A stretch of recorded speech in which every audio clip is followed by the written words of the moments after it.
नमस्कार दोस्तों, एक बार फिर से आप लोगों का बहुत बहुत स्वागत है हमारे official YouTube channel revision SSC bank exams पे। मैं हूं आप लोगों के साथ उर्वशी सिंघी। और आज का जो हमारा टॉपिक ऑफ डिस्कशन दोस्तों रहने वाला है वो रहने वाला है top 10 current affairs based on 24th and 25th of March 2022। आशा करते हैं कि आप लोग सब लोग घर में बिल्कुल अच्छे होंगे, सुरक्षित होंगे। सेशन को स्टार्ट करने से पहले दोस्तों मेरी आप लोगों से एक छोटी सी रिक्वेस्ट रहेगी कि जो भी हमारे चैनल पर नया जुड़ा है या फिर इन वीडियोस को पहली बार देख रहा है, make sure that you hit the subscribe button. Also don't forget to press the bell icon. Also share this video with your friends as well. साथ ही साथ दोस्तों आप लोग हमारा ऑफिशियल टेलीग्राम चैनल भी ज्वाइन कर सकते हैं, ताकि जब भी मैं कोई नई वीडियो डालूं या फिर कोई भी नया कंटेंट अपलोड होता है दोस्तों यूट्यूब ऑफिशियल यूट्यूब चैनल पर, तो सबसे पहले उसका लिंक और पीडीएफ आप लोग को टेलीग्राम के ग्रुप पर मिल जाए। ठीक है, ध्यान रखिएगा इस बात को। तो चलिए फिर स्टार्ट करते हैं आज के हमारे सेशन का पहला क्वेश्चन आपके और मेरे साथ दोस्तों हमारी स्क्रीन पर ये रहा। What is the projected GDP growth rate of India in the fiscal 2022-2023 as per Fitch ratings? तो दोस्तों सबसे पहले तो आप लोग को बताना है कि इंडिया का जीडीपी ग्रोथ रेट जो है वो फिच ने क्या प्रोजेक्ट किया है for the physical year 2022 and 2023। मैं आप लोग को बता दूं दोस्तों कि यहाँ पर हमारे यहाँ पर दो तरह की पॉलिसी होती है। एक होती है मॉनेटरी पॉलिसी, होती है फिजिकल पॉलिसी।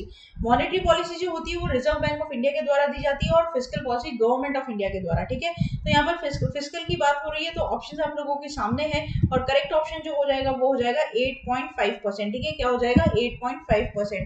पूरी बात करेंगे दोस्तों, Fitch ratings lowers India's financial year 23 growth forecast to 8.5%। ठीक है, पूरी बात यहाँ पर Fitch rating has slashed India GDP growth forecast for fiscal year 22-23 to 8.5% in its global economic outlook March 2022. Earlier this rate was estimated at 10.3%। कितना 10.3%। मतलब इसको दोस्तों रिवाइज्ड किया गया। ठीक है, पहले इसको यहाँ पर प्रोजेक्ट किया गया था 10.3% और अब इसको प्रोजेक्ट किया है 8.5%। ठीक है, the rating agency Fitch has revised upwards the GDP growth rate forecast for fiscal year 21-22 by 0.6 percentage points of 87%। Right, तो ये बात भी आप लोग इधर क्या करेंगे, ध्यान रखेंगे। नेक्स्ट चलते हैं, नेक्स्ट बात करते हैं क्वेश्चन नंबर 2 के ऊपर। The phase 2 of FAME India scheme, ठीक है, will be implemented for period of 5 years till which physical year. तो यहाँ पर फेम इंडिया स्कीम का जो फेज 2 है दोस्तों, उसको कौन से 5 साल मतलब 5 साल के पीरियड के लिए कौन से फिजिकल ईयर के लिए इंप्लीमेंट किया गया, बात आपको बतानी है। ऑप्शंस आप लोगों के सामने है और करेक्ट ऑप्शन हो जाएगा 23-24। अब पूरी बात करते हैं दोस्तों, सबसे पहले तो यहाँ पर ministry of heavy duties has notified phase 2 of FAME India scheme for 3 years from April 2019 to March 2022. However, the government has extended the FAME second phase scheme for 2 years, so now it will applicable till March 24। मतलब अब 19 to कितना हो गया 24, पहले कितना था 22 है ना। Total budget support for phase 2 of FAME India scheme for 5 years is rupees 10,000 crore. This is very important, fund outlay पे क्वेश्चन बन सकता है। ठीक है, तो पूरा ये जो फेज 2 का टोटल आउटले है वो कितना है 10,000 करोड़ का रहेगा दोस्तों, है ना। और फिजिकल ईयर 2019 से लेकर 24 तक। Focus area of phase 2 will be mainly to supporting electrification of public and shared transportation through demand incentive and creation of a network for charging infrastructure। right, तो बेसिकली यहाँ पर जो मेन मोटिव रहेगा वो रहेगा इलेक्ट्रिफिकेशन के ऊपर। ठीक है, इसके ऊपर इलेक्ट्रिफिकेशन के ऊपर, ताकि जो भी ट्रांसपोर्टेशन है या फिर मैं बोलूँ शेयर्ड पब्लिक व्हीकल्स है इलेक्ट्रीफाई कर सके उसको, बेसिकली ईवीज है ना। आपको पता भी है कि अब हम लोग ईवी के ऊपर शिफ्ट कर रही है, धीरे धीरे गवर्नमेंट ट्राई कर रही है कि जो पॉपुलेशन है वो ईवी के ऊपर शिफ्ट हो, तो काफी ज्यादा बेनिफिट्स आपको ईवी के यहाँ पर दिखाई देंगे। Objective of FAME India scheme is to promote adoption of electric hybrid vehicles in India. मैंने आपको बोला ना कि किस तरीके से गवर्नमेंट क्या कर रहा है, ये ट्राई कर रहा है कि public citizen of India EVs पर क्या हो जाए दोस्तों, शिफ्ट हो जाए, है ना। नेक्स्ट चलते हैं, नेक्स्ट बात करते हैं, how many women has been awarded with the women transforming India awards WTI in 2022। Options are there on your screen and the correct will be 75। पूरी बात करेंगे।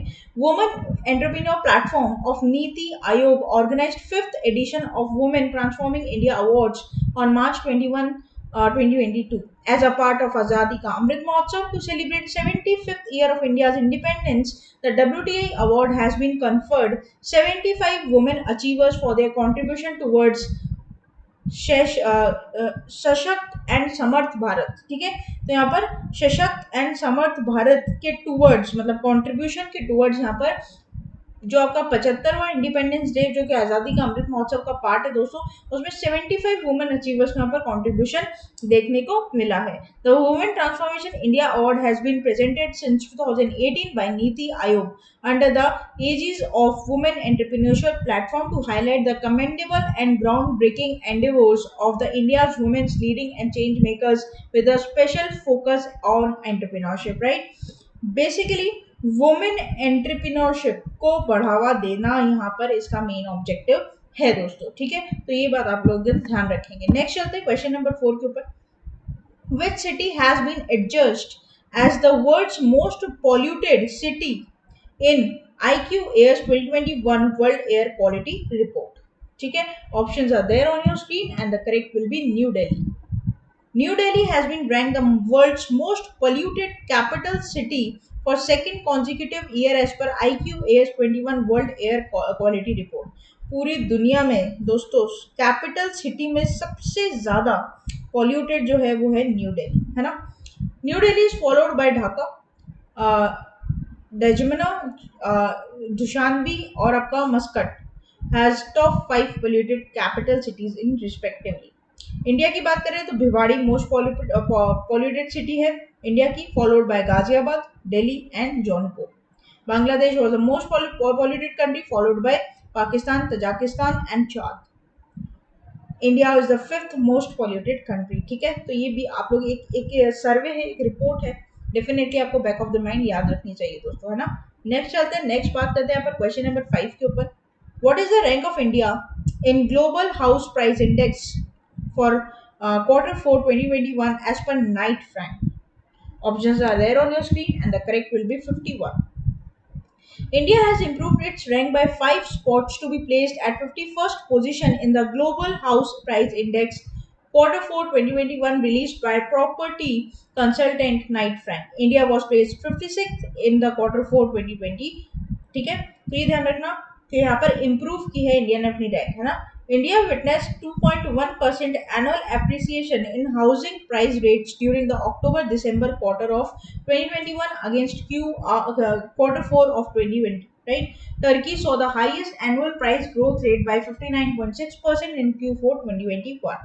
Right? तो यहाँ पर दोस्तों आप लोगों को रिसर्च रिपोर्ट भी पूरी मिल जाएगी। न्यूजीलैंड, शेज, स्लोवाकिया हो गया, ऑस्ट्रेलिया हो गया, ठीक है।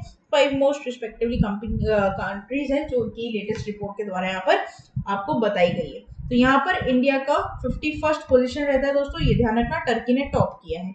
नेक्स्ट चलते हैं, नेक्स्ट बात करते हैं। What is the name of the joint military training exercise between the Indian army and Uzbekistan which kicked off in March 2022 at Yangiarik, ठीक है।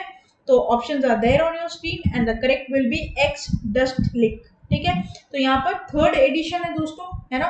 पहली पूरी बात करते हैं। Ex Dustlik between India and Uzbekistan armies to be held Yangiarik Uzbekistan, ठीक है। जगह का नाम है ये यूबेकिस्तान में, है ना।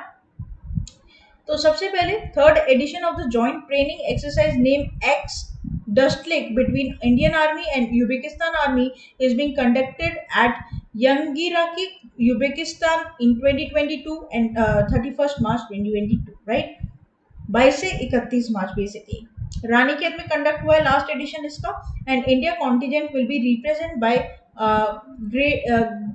Grenadiers Regiment and will join Uzbekistan Army contingent representing by troops in Northwestern Military District, right?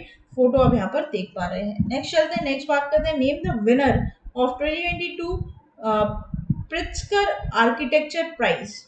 Options are there on your screen and the correct will be डेविडो फ्रांसिस कीरी। तो यहाँ पर दोस्तों पहले तो फोटो देख लो आप इनकी, है ना। तो इन्होंने जीता है ये खिताब। तो यहाँ पर जो कीरी है वो बुर्किना फासो से हैं, डिक्लेयर्ड 22 लेचुरेट ऑफ दिस अवार्ड, ठीक है। जो कीरी है ये 51st विनर है इस अवार्ड के, first black person to receive the honour. तो इसलिए ये बात यहाँ पर इम्पोर्टेंट रह जाती है दोस्तों कि फर्स्ट ब्लैक पर्सन है जिनको ये अवार्ड मिला है। It is the highest and the most prestigious honour of architecture field founded in 1979। He is also a recipient of 2004 Aga Khan Award of Architecture, right? तो ये भी आप लोग इधर क्या करेंगे, ध्यान रखेंगे। नेक्स्ट चलते हैं क्वेश्चन नंबर 8 के ऊपर। Rest assured is a biography of which former cricket player? Options are there on your screen. Correct will be G.R. Vishwanath. Photo देखिए दोस्तों यहाँ पर पहले। Cricketing legend G R Vishwanath launches his autobiography titled Rest Assured. The autobiography of a former Indian cricketer G. Raghunatha Vishwanatha, titled Rest Assured, an autobiography was released on March 17, 2022. Books and authors के आपके match the following के question बनने के chances बहुत ज़्यादा हो जाते हैं ना, तो आप बुक्स एंड ऑथर्स को प्लीज़ फोकस करिए।